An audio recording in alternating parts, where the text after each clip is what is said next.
Hi, everybody. Tina Brock, Producing Artistic Director here at the Idiopathic Radiculopathy Consortium in Philadelphia. I'm your host for Into the Absurd, a virtually existential dinner conversation. I do hope you'll join us the next 50 minutes. Sit back and relax as we explore the lives, the hearts, the minds, and the spirits of creators in Philadelphia region and around the world. Hello, you've joined us for Into the Absurd, a virtually existential dinner conversation here at the Idiopathic Radiculopathy Consortium in Philadelphia. And I'm your host, Tina Brock. On today's show, Professor Rosemary Malague, and we'll talk to Rosemary about her book, An Actress Prepares, and all kinds of great things associated with the craft of acting and how her studies have informed both her work as a performer and as a professor, and all that is coming up on the table. Thanks so much to you who have been with us since June, and if you're just coming in, we're really happy to have you. Put your questions in the chat box if you're joining us on Zoom, in the Zoom room today. If you're coming in on Facebook Live, we're so happy to have you here. Your questions for Dr. Malague as well. And hey, we have a podcast now. It's out. It's on Amazon Music, and it is on Spotify and iTunes. So catch us over there. 33 episodes since we started in June, and really looking forward to getting back onto the stage with you as I put up this virtual background today, which is actually an opera theater. I just couldn't help but feel that twinge of just, gosh, can we get back? And hopefully in 2021 with you in the audience, we'll be there. So looking forward to that. On today's show, Dr. Rosemary Malague. Dr. Malague is a director of the Theater Arts Program at the University of Pennsylvania and the author of An Actress Prepares, Women and the Method. And today we're going to delve into all of that, everything you wanted to know about the Stanislavski and American training programs through the eyes of Rose. So let's get Rosemary to the table and begin this conversation. Hi, Tina. Yes. Hi. Does looking at this theater behind me give you a sense of wanting to get back? Wanting to get back. Yeah, it feels like a long time, doesn't it? Yeah, the word surreal doesn't even begin to sort of describe, does it, this sense? And I'm sure for you as a professor and just doing a lot of virtual work with your students and whatnot, it's got to be a bit of a time capsule. Well, it's such a strange time because we feel the essential live nature of theater is so vital, and to be teaching the subject and the discipline in a period when there is no theater, it's a challenge. It's a challenge. Yeah. I think a whole show could be done just on, sort of the virtual medium, and what we were talking a little bit about before the show, what that does to the performative aspects of things. But let's get to the book, An Actress Prepares. And I want to dive right in there and just find out when you were at Villanova, I believe was when the first grains of this this started. Tell us about why you knew you needed to write the book. Well, I had the good fortune of being an acting scholar at Villanova University, and I have only wonderful things to say about that program. It really did change my life. I had been out and about and acting for a while, so I did not return to graduate school till the year I turned 30. And I had been in actor training in New York and had knocked around as an actress, as one does. And I had not had a very happy actor training experience. And when I got to Villanova, I had the opportunity to study with Joanna Rote, who I know was one of your guests earlier this year, and she's become a dear friend of mine. And she was teaching Stella Adler. I had studied with people in New York who were mostly the disciples of Lee Strasberg. So that had been my real initiation into Stanislavski-based training. And I found myself in that first year at Villanova, I think, interested in the vast differences between these approaches. And so when it came to, I was also, I should say, studying, the person who was teaching acting at the time was a woman named Roxanne Ricks, and she was teaching the work of Sonia Moore. And when it came time to do my master's project, which at Villanova is an orals project, so one studies, researches, and then has a presentation and conversation with professors. what I became interested in was something that really nobody had yet done, which is separate out the differences between and among the Stanislavski-based American practices. So I wanted to take on all of that. But I worked with a professor who was there at the time, Jeff Prohl, who was very influential in my career. And he helped me narrow the project. So what I looked at specifically and decided to look at those, well, that's central to the story. I decided to look at the question of producing emotion on stage and how were the approaches different, all derived from Stanislavski, but Strasberg approach extremely different from Adler's. And I didn't initially decide to work on Sonia Moore. In fact, what I did was I read Sanford Meisner's book. And I'm not about to dismiss Meisner. I think some Meisner-trained actors are absolutely fantastic. But I had this visceral reaction to reading Sanford Meisner on acting. And anyone who's read it might remember there's certain passages, like he does a repetition exercise and he demonstrates it. And when the young woman, he says, will you go out with me? I won't go out with you. Will you go out with me? And of course, he's an elderly, infirm man. I won't go out with you. And this culminates with him saying to her, the acting teacher, the famed Sanford Meisner, as printed in his book, you're a professional virgin. I was horrified. And there's also an exercise in that book where to demonstrate, I think it's what he calls the pinch and the ouch, he actually reaches into his student's blouse and grabs her breasts. And I found this so repellent, but not in a really conscious feminist analytical way. It was just so repellent, I knew I did not want to do my project on Sanford Meisner. So I pivoted to studying Sonia Moore. And I will say that Jeff Prohl said to me at the time, oh, Rose, you could write about gender and actor training. And I think he knows this, but at the time I thought, oh yeah, because I'm a woman, I should write about gender and actor training. But when I got to the Graduate Center at the City University of New York, I had more great good fortune to study with Jill Dolan, who is a hugely important scholar, author of Feminist Spectator's Critic in 1988. And I took this feminist theater class with her where she wanted us to approach something with a feminist critical lens. And what immediately jumped to mind was this book that Sanford Meisner had written. So that was the seed of the project. I guess it began with my own training in New York, but really it was when I began thinking about theory, why it was we really didn't know the differences. And people since then have done really good work. Alison Hodges' book is out, and David Krasner's written a couple of great essays on the distinctions among and between particularly the three group members, Strasberg, Adler, and Meisner. But that's how it started. So I have to credit Jeff Prohl with sort of planting the seed, and really Jill Dolan for changing my whole life with having the chance to study with her. When you were in New York and studying, and you said you had some experiences that weren't fabulous, can you relate any of that? Describe them? Yes. So I deliberately in my book and in this podcast, I do not name any of my teachers or the training.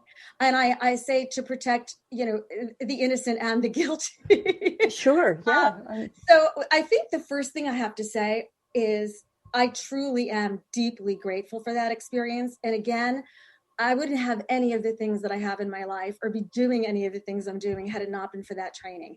I learned a tremendous amount and everything flows from that. But it was hard. I think a lot of people who've been to acting school have difficult experiences, and it's hard for a lot of reasons. There was a kind of brutality to the approach of some of the teachers. There was I always had the feeling there was something we were meant to be doing, but I didn't quite understand what it was. What I say in the book, it did seem to me that, it seemed to me then, and I worry that this may still be true now, is that women were rewarded for two things. Either being able to portray, present themselves as sexual objects or as victims.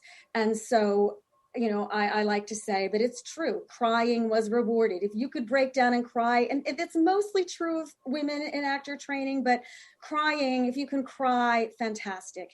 And the other thing I remember, someone who went on to have a career, and I won't name her, took off her blouse in a scene from Equus. And so these were the actresses where people, oh, she's taking these risks. Oh, she's, and I remember thinking, yeah, what's the nature of the risks? And I didn't really think about it deeply till later, but I noted it was hard not to note what was being praised and rewarded in a fashion that sometimes felt, is it titillating to the teacher? But even the teachers, straight or gay, it didn't seem to matter.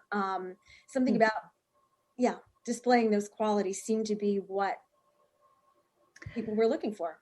Yeah, so you're saying, what is the risk they're taking there? The question that you asked yourself, what is the risk they're taking? Was there any nod to vulnerability on a wholly, fully different scale that doesn't end up in like crawling around on the floor, drowning in tears, that was sort of a more subtle? Because it's interesting that those are pretty psychologically based. That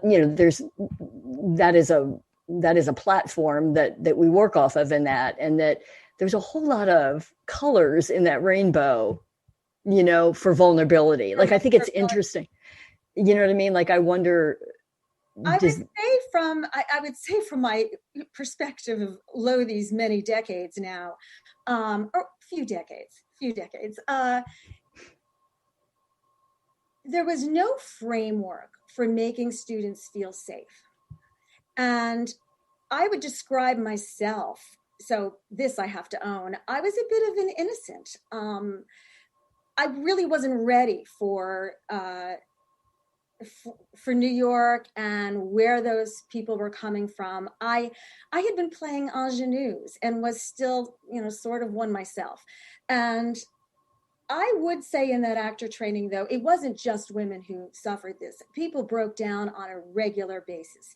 And it did seem that's part of the project, to just break you down, to get you to fall apart. Often using, this didn't so much happen to me, but I remember seeing it with other people. Getting people to make intimate personal confessions in class and then cry. And somehow, it was very disturbing when those things happened. Did you observe in those instances that the person felt like they were having a hard time with that? Was that part of what made it disturbing, or was it just? Yeah, absolutely. So it was the added function of, this person is having a hard time managing this trauma. There was a lot of crying, in class, and then there was crying out of class. And one of the things I write about in my book that I found problematic about this approach is that this kind of training can rob a performer of confidence.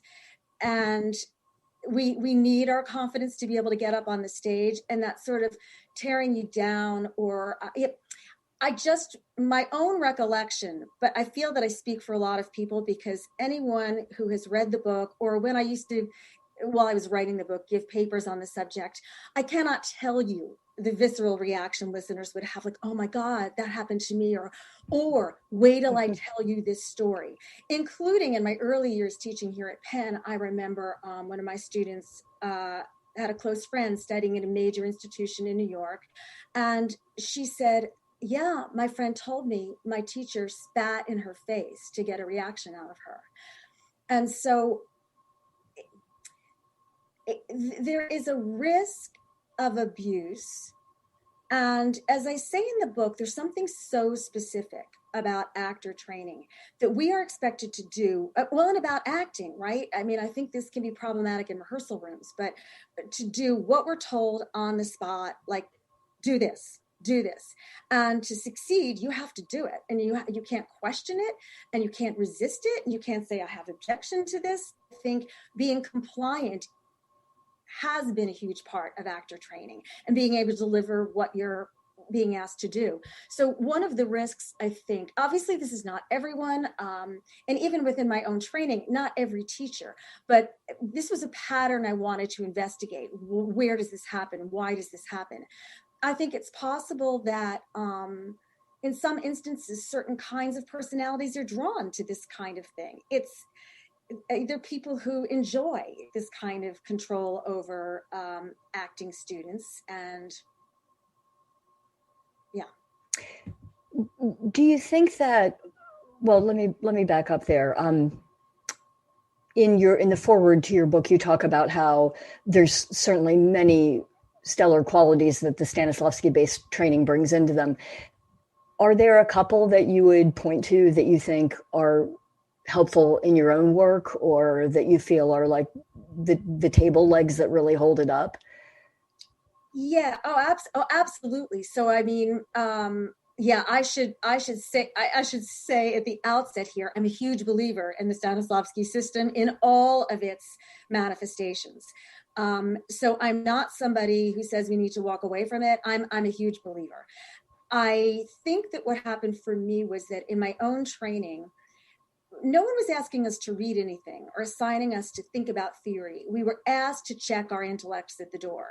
And, what I have to take full responsibility for, even though I was, all of 21 years old or whatever, I wasn't doing that research on my own. Somehow, I mean, school was very draining. We're, working round the clock. So I wasn't reading theory outside of that experience. And it wasn't until I went to Villanova when I began reading theory, even just having an understanding of what the principles are behind what you're doing is incredibly empowering.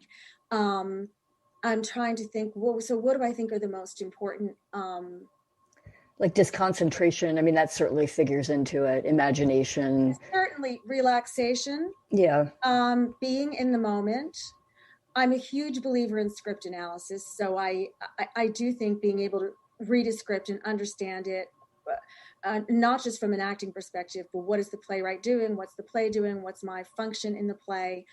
But certainly, I had acted, on instinct until acting school.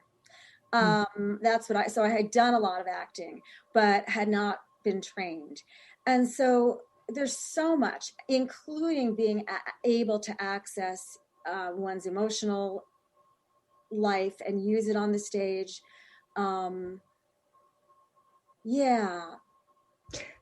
Those are just a few things. But of course, imagination, research, concentration, relaxation, and being present with one's acting partner. It does seem like, from reading your book and sort of other research, that the train went a little bit off the tracks when, right, it had different disciples that interpreted it differently, and each one had its own sort of fundamental principles.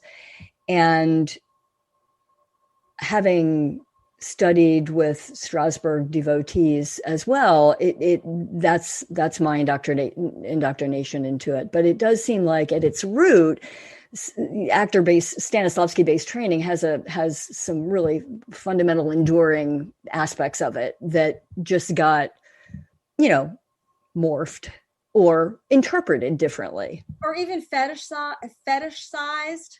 With the word, and people becoming cult-like figures with disciples. So it did become, in a certain period, real mid-century, mid-20th century. And then I guess at the writing of my book, I continued to feel that a lot of people are teaching as they were taught. And I wonder, now that we're deep into the 21st century, well, there are fewer people who studied with Lee Strasberg or with Stella Adler, and perhaps that next generation who studied with their pupils.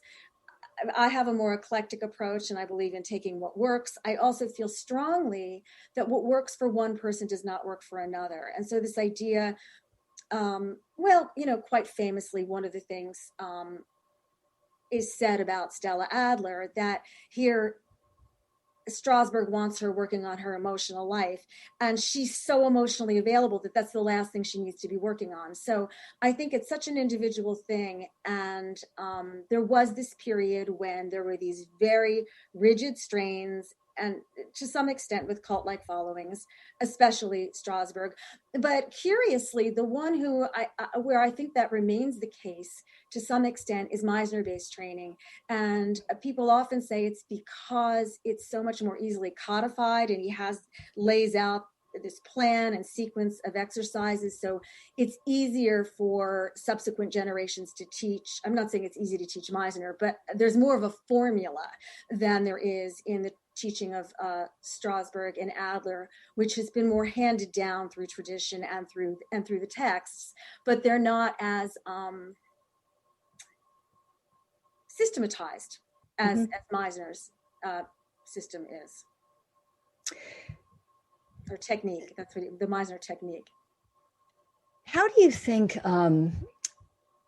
It would seem to me that female directors might be particularly in a position to interpret the classics differently. So if we're thinking about, we were talking before, and you talk in your book about Sam Shepard, the plays of Sam Shepard and Sam Shepard actresses, which I did really understand, and we all do if we've seen a Sam Shepard play. But is there I wonder how female directors can work on that material in a way that puts a different light in a new way. Yes, I will. I did. Tina's referring to a portion of my book where I do say I went to acting school in the 80s, and it did seem that everyone was doing scenes from Sam Shepard, because that was his big moment. So there was a lot of crawling around on the floor, and I mean, really, Fool for Love, isn't she at his feet and sort of begging? And there was a lot of that sort of thing. I think there was a Sam Shepard scene every week in class. Exactly. Bar none, fail none. Every play, lots of things being thrown. Yeah, exactly. The men get to throw things, and the women are right. Lots of chairs broken. Right. So, yeah, I mean, you ask a great question, and I've recently become really interested in feminist directors. And so we're not always getting feminist direction from women directors, of course. I think we all know. Well, I'm thinking about just, is it the last decade of, people being up in arms about how few companies are run by women, how there aren't as many women directors. This is changing, of course. This is, and for the better, there's a lot more representation. I've become a sort of follower of the British director, Katie Mitchell. And I wrote a piece on her production of A Woman Killed with Kindness that was just, breathtaking and astonishing. And she is a rigorous Stanislavskian. Her book on directing, I think it's called The Craft of, it's actually within reach at my study here. But, when I read it, I thought it's exhaustive and exhausting, but she is a rigorous Stanislavskian and yet an inspired feminist director and innovator. And I'm also interested recently in the work of Marianne Elliott. And I'm thinking, I'll do a shout out, and I hope I say her name right. Is it Brenda Jeffers? Is that what she? Jeffers? About in town? I may be butchering it, Brenda. I'm sorry if I did. Local? Yeah, Brenna. Yeah, from Philly. Brenna. A few years ago, I had assigned students. We were reading Children's Hour, and I remember thinking, what do you do with this material? Particularly, particularly, obviously, we've got material where, the lesbian kills herself in the end. Spoiler alert for if you haven't read children's hour. So I remember thinking, what do you do with this? And we studied it in class, and I like to bring them to see realism. It was at Ego Poe, and I thought what she did was absolutely inspired. We were seeing the play and the play as written, and this is what I love about acting and about feminist sensibility in the theater. It was inflected with so many layers. I don't know if you saw that production, but she did really complicated things with the young women who played the students. Little Mary, who makes up this lie, and really interesting things between the actresses. I mean, everybody in the production was terrific. And so it's just a single local production that I can think of where I saw this canonical piece that's problematic from a contemporary perspective. And we saw the play, and she didn't really have to change anything, but there were these nuances in it. Right. Yeah, I do think that if you bring your lived experience and your understanding of the world to the table, and you over, which is not to take anything away from just the genius of how these things get executed, but I do think having someone come to the table through whose through their eyes we are seeing, it would seem to me you could avoid some of the, which is not to say that every woman directing a play is going to avoid those traps, but you can you don't even have to sidestep. I think you can go through it, but because your world is just so very different, the play gets interpreted differently. That seems like a great place to begin, because when you're thinking about the classics, whether it's Tennessee Williams or Sam Shepard or whoever you're looking at, I think it does matter through whose eyes we are. I'm working a project right now. It's sort of with Zoom teaching. It's on the back burner, but I've been working on this project on and off for a while about Linda Lohman, and I call it my Linda Lohman project. But I had the opportunity to see the Marianne Elliott reconceiving of Death of a Salesman in England last year. Well, I guess it was 2019, pre-pandemic. It was reimagined as an African-American Lohman family. And Sharon Clark played Linda Lohman. And I had an opportunity to interview her afterwards. And I most particularly want to write about that production because I've been thinking about Linda Lohman for a while. And seeing that play directed by a woman and with that actress, it was really a revelation. So I do intend to write about that production, but entirely different from all the other major revivals. I remember lots of controversy over the Cherry Jones Zachary Quinto back in 2013 Glass Menagerie. Yeah, I saw that production. What was the controversy? Remind me.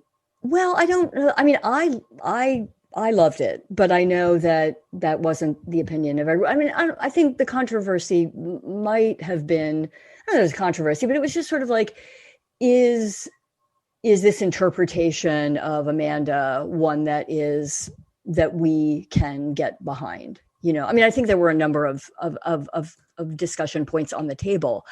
I really got behind her as a sturdier and very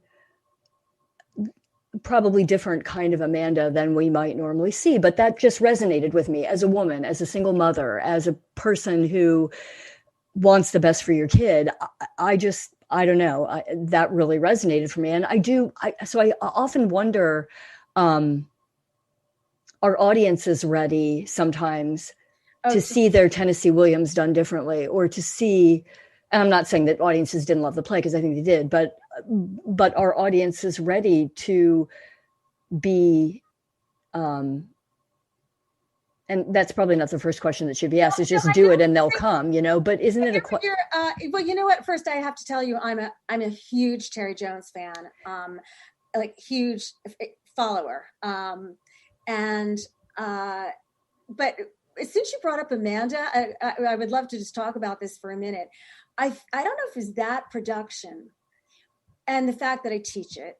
And it's only as I continue to revisit that play that I'm reminded anew that this is just Tom's memory of his mother. And so when we talk about Amanda, we always talk about her like she is, like that is who Amanda is. But it's just it's what he's taken away, right? Which I think gives us liberty for new interpretations in all different ways she can be. Because we're not getting a straight scripted character like we are in, I'm thinking, for example, like Streetcar, where we know what Williams is saying about these people. And we can do script analysis to work out what's happening in Glass Menagerie. But have you played that role? No. Might you? Yeah, I mean, I love, Williams is just.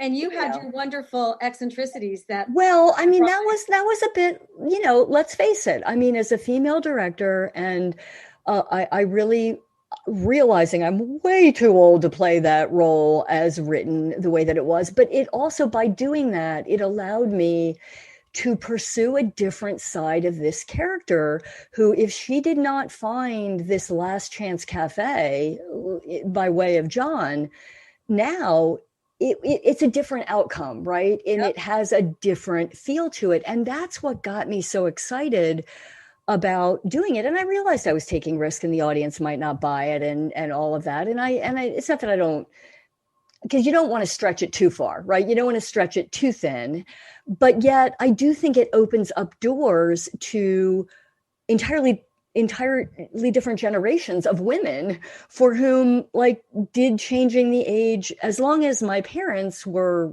as long as we were relative to each other.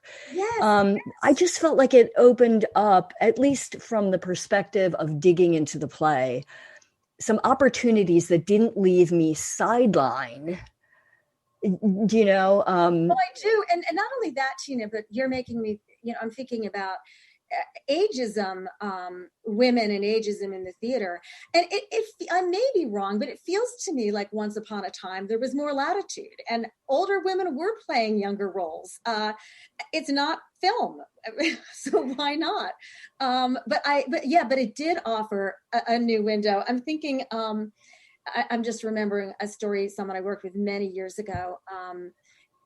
I might have been, I never got to play Nellie Forbush in South Pacific, and I would have made an excellent Nellie. But I did get to do a cabaret, singing all those songs, the Rodgers and Hammerstein cabaret, in my singing days.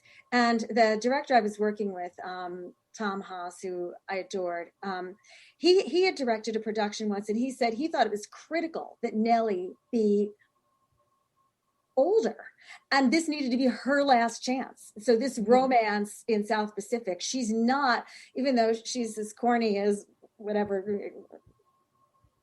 what are those lyrics in Kansas? I could sing it if I gave. Feel free to sing it, yeah. But I'm as corny as Kansas in August. That should have been right at the tip of my tongue. But no, I think these are such interesting ideas to bring to scripts, right? What does it mean if she's older, or what if it means if she looks different than what we expect this person to look? That might be what you were getting at. I don't know if you were or not, but Cherry Jones is a person of stature. She's a height. And I thought that just played really interestingly off this like shattering internal situation that she had going on. And when she put that the way she was costumed in that large confection of a dress that they had her in, it was just heartbreaking. I thought, I don't know. I find those opportunities, when you say corny as, or what is it? Corny as, Kansas in August. Corny is whatever, right? That it made me think of Come Black Little Sheba. That was a different, we had a bit of a different take on that as well. But I do think those are some of the opportunities that are provided, which is one reason why maybe people always say, well, why are you directing and these things? And they're very valid questions, but it also provides an opportunity for you to hold on to this idea that if you were to try to translate it to someone else would be complicated. So I'm all about women getting in there and bringing their own lived experience to the table to see are there ways in which these plays can live and resonate in this time. What's a role for you that you can't wait to get your hands on? Oh, I don't think I've ever been that kind of actor. Which I know is unusual. That's funny that I should say I did want to play Nellie. That summer I played Sarah Brown in Guys and Dolls instead. So those were my singing ingenue days. It's also funny, Tina, because having been away from acting regularly because of teaching, and I run the program and writing and research. Something happens is you look up and you realize, oh, those roles I played, those aren't the roles I can play anymore. So I've been on my own little journey in the last couple of years, wanting to revisit acting, feeling like that is at the root of everything that I do. And so I'm writing about it and I'm teaching it and I'm directing and I'm thinking about it, but I haven't really, I haven't been acting. So in the last few years, I have, been trying to put my toe back in and flex those muscles. And I did spend almost half a year going up to New York twice a week to study with Austin Pendleton at HB Studio. And I remember I actually said to him on the first day, now, and it's a class where a lot of the students return and they're regulars, and I was new and nervous. And it was the studio practice. So it was the sort of upper level class. And I said, I really think I would be more comfortable doing contemporary material. And instead he right away, he gives me Ibsen's John Gabriel Borkman, which I find is such a heartbreaking play. And so playing one of those, older ladies in that, and that was really very interesting. So what made you think you wanted to stick with contemporary? Was that because you thought it would be an easy way to get back into it? Yes. I just thought, interesting. I thought it'd be more accessible. Not that I can't do that material, but I thought, and the other thing I forgot, and he gave me Chekhov. He gave me or Strindberg, Cherry Orchard, which is age appropriate, and I think it felt frightening to me. Is my first step back. Right, Strindberg. So there are all those wonderful roles out there. I think I've just been wanting to. So I threw myself into it, and it was great fun. He was exploring classics in that course, and then summer before last, I had an opportunity that I thought for anyone who teaches within the sound of my voice, I thought it was fantastic. I went up to I like HB Studio. These are Udahagen's people, but they don't just teach her approach. But this was called the Udahagen Teacher Institute, and it was I was taught by Carol Rosenfeld and Mark Nelson, and it was a 2-week intensive for teachers of acting, where you're an acting student, but you're also given the opportunity to then respond to your peers as a teacher, kind of implementing Hagen's approach. And it was marvelous. It was an amazing experience. 2 full-time weeks. And I absolutely loved it. And I did, I want to say 1812 did it because I feel like Jen Childs was in it. But it was Jen Silverman's The Roommate. And that was a lot of fun because it was also age appropriate, but contemporary and funny and charactery. And that was something I had not done a lot of when I was young is character work. And so, fun explorations. Did you have any of those lingering I'll use a strong word for this, trauma from your earlier days, not trauma of you personally, but I mean of the experiences you had when you were first out of school and you were up in those classes and you found them to be difficult and kind of, challenging in that way. Did you come into the room with any of that? I mean, I imagine you were very curious as to how acting training had changed in that period of time since you had been there last. Well, first, mostly, I will say I was a nervous wreck returning to it because it had been a while. And then the thrill of just, it is like riding a bicycle, mm-hmm. or for me, realizing I could be completely present with my partner and unaware of, well, we know what we mean when we say unaware of the audience, but it just not where my head was at all with what was going on with my peers who were also a wide range of ages, including people older than myself. I think the key difference in the classes I've done at HB, these were mostly professional people, and not, newly out of college or very, very young in training. So bringing in life experience, that's already one thing. But what I would say about Hagen, I did get to see her on stage only once, and she was really a spectacular actress. A lot of us teach from her book, A Respect for Acting, and the second one, Challenge for the Actor. But she really had this belief that you do not direct students. You do not direct them. And that really translates to you don't tell them what to do. And in fact, I will share just one moment in this class. I mean, and I admire Austin Pendleton as an actor. I remember having seen him in my childhood in What's Up, Doc? And so many, things throughout the years. And of course, I've written about Udahagen. And there was a day I said, okay, so I know you don't want to tell me what to do, but could you just tell me what to do? Because I just so desperately wanted direction. But their ethos, I think they're fantastic people. The pricing of the classes is sensitive to and supportive of students. I think the people who teach there really care. There are a lot of prominent, accomplished people who are not doing this to make a living. They are doing it because they want to give back. I mean, it's really wonderful. But so the approach, it's what Hagen says you should do, but they do it. So learning to ask questions like, they really, after you do a scene, will say, tell me about that. Mm-hmm. And you tell them. And from the teaching perspective, what was really great, what I learned about teaching there, was it becomes about how do you ask the right question. Mm-hmm. You can detect what happened that didn't work in the scene.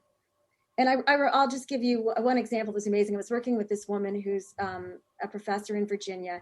And I don't think I knew this right away. I had seen her on Broadway in the 80s. She was a Broadway actress who became a scholar and professor. And she had this meticulously researched scene.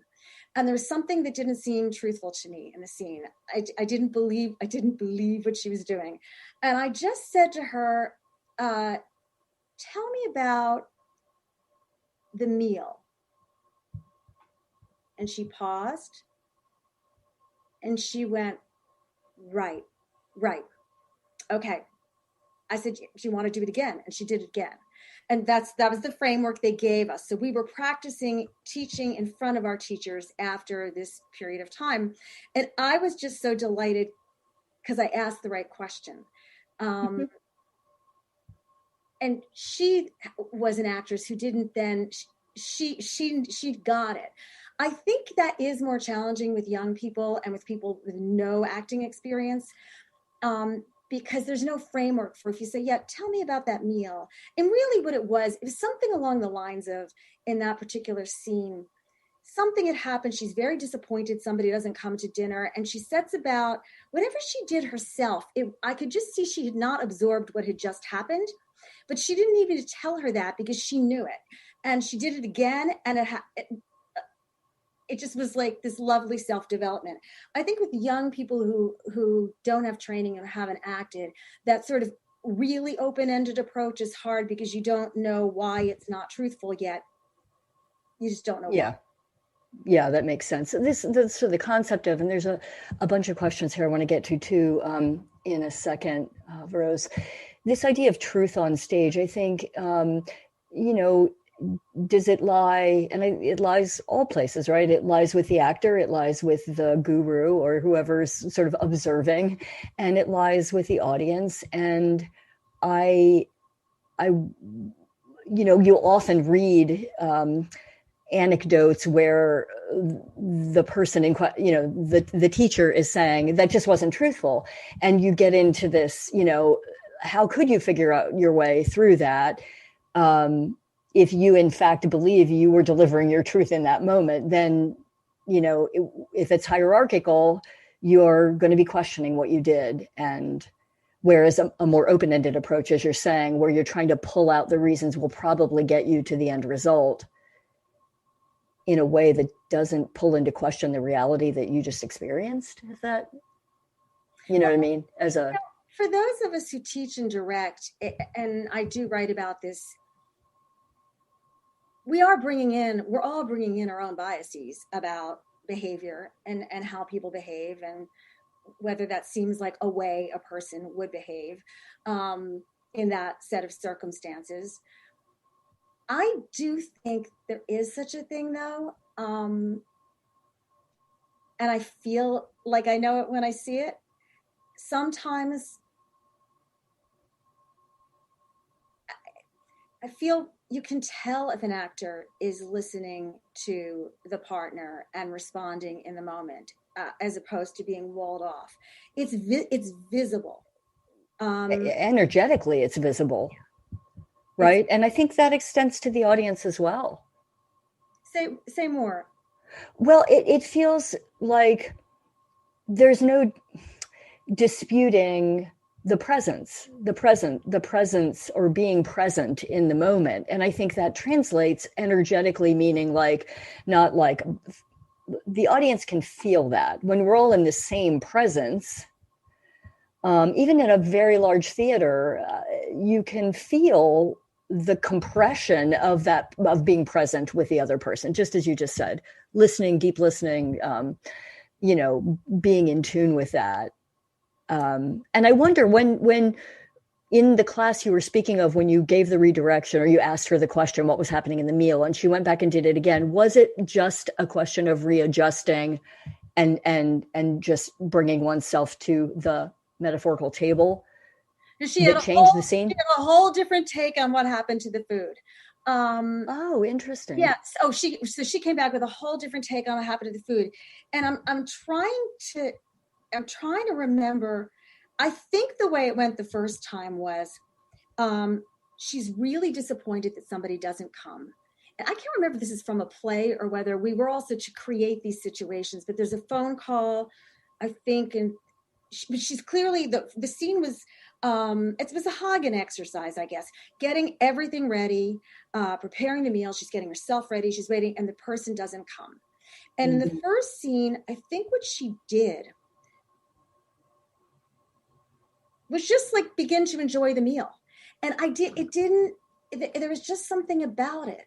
And I think the second time she just looked at the meal and she took it out into the kitchen. So she was the only person in the scene at that point? Oh, yeah. It was just her and the food? To be clear, it was an exercise, but it was an exercise meant to develop these kinds of skills to bring to a scene. So I think it was a whole rehearsed, because this is how Hagen worked, a whole rehearsed object lesson or whatever. And we know, and she knows her circumstances, and she's the only one in it. And we know what's happening, and we see this deep disappointment. It's not casual. And this was also truthful to the moment. But then when she sort of gleefully, or not gleefully, but it seemed to me she just dug into the food. And it didn't. So all I just said was, tell me about the meal. And I think that was all she needed for what our instructor kept saying. I love this, but the penny drops. She kept using the expression, when the penny drops. And you could see the penny dropped. And what she did instead felt like a truer outgrowth of the moment before it. that she'd gone to all this trouble and the person hadn't come. There are a bunch of different ways you could play it. It might even have been then moving to comfort eating, but there was just something that didn't connect from the moment of disappointment to the food. And then all she needed was tell me about the meal. And she came back with this incredibly inventive, more truthful to this spectator, but also to herself moment. Yeah, that's a great story. Love that. Yeah, but I love that. The approach is really, really cool. But as I say, there was also that moment I just wanted to say, and did say, could you just tell me what to do? Yeah. Well, sometimes don't you just, I don't know. What do you think that is? We're just impatient or lazy or... Well, we want to lazy is not a good word. That's not a good word to describe. No, I think we want to do it right. Or I think in that situation, maybe the problem for me, it was the penny wasn't dropping because I'm very good at taking notes. And I used to love to take notes. And you tell me what to do and I can deliver what you ask for. But I think that, and this is what Stella Adler would say, that, no director worth their salt, no actor worth his or her or their salt, needs a director. She says you cannot rely on a director. Right. And of course, I think I'm not an experienced film actress, but my understanding is people don't get much direction, right? You really do need to be ready to go with your own technique and what you're doing and make your choices.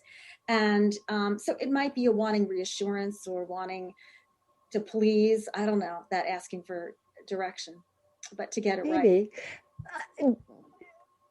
In the 10 years since the book, your book came out, and in the work that you're doing as a professor, certainly a lot has been said about the generations to come and how their attitude towards everything, anything and everything is a little bit different. Do you think this will be, I guess this is a multi-pronged question, but do you think it will be as hard for them, as challenging, in the sense of feeling like they have to deliver what's asked and can't push back? I'm wondering, will we, the kinds of things that you spoke about in the book and that you experienced and that I've experienced and that many, many actresses and actors have experienced, it's hard to imagine some of those things happening today, right?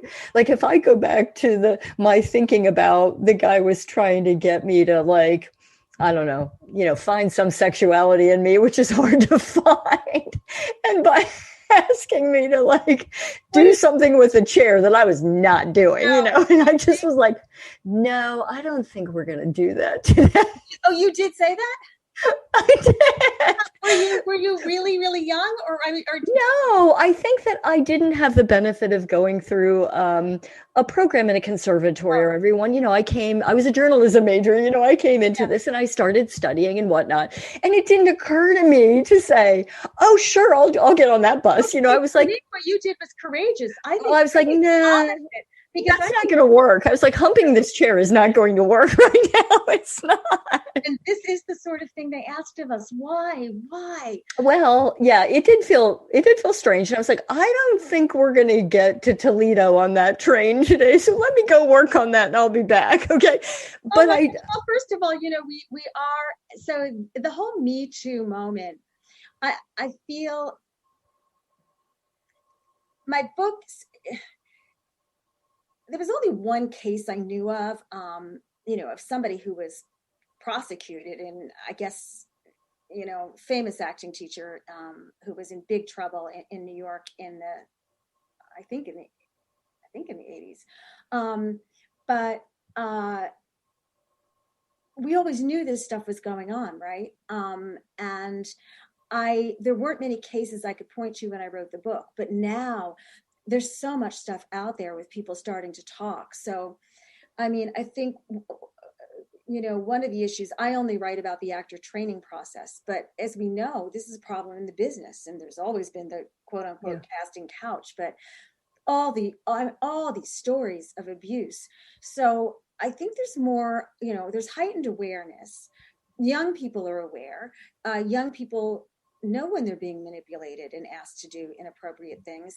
And there's all this interesting work going on right now, as I'm sure you know, with intimacy training. Mm-hmm. And I that seems to me hugely important, that in the same way we handle fight choreography, to delicately manage matters that have to do with sexuality and intimacy on stage and in class, which is not how things have been handled in the past.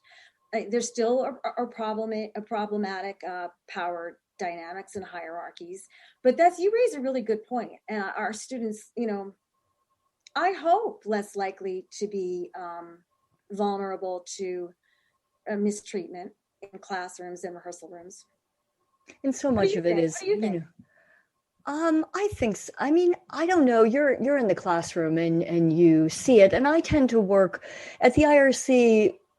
I would say, the existential crises generally happen, which is not to say younger people don't have existential crises, but the work of Beckett and Ionesco often features, actors that are, not right straight, not really young, which doesn't mean there's any demarcation there. It's just that they're more likely to say that's not going to work. I'm not doing that or whatever. And and we work a little bit differently anyway, but I do hope that, because we bring our sensitivity to the table and we bring wanting, I think we're always going to want to do what the director wants us to do. Do you know what I mean? Like, that's just, we want to do that. And it is hard to act and direct yourself at the same time. So you have to put your trust in somebody, and I guess that's a subject for a whole nother show that in another, another time and place we can talk about. I do hope that changes, though. I mean, yeah, I do too.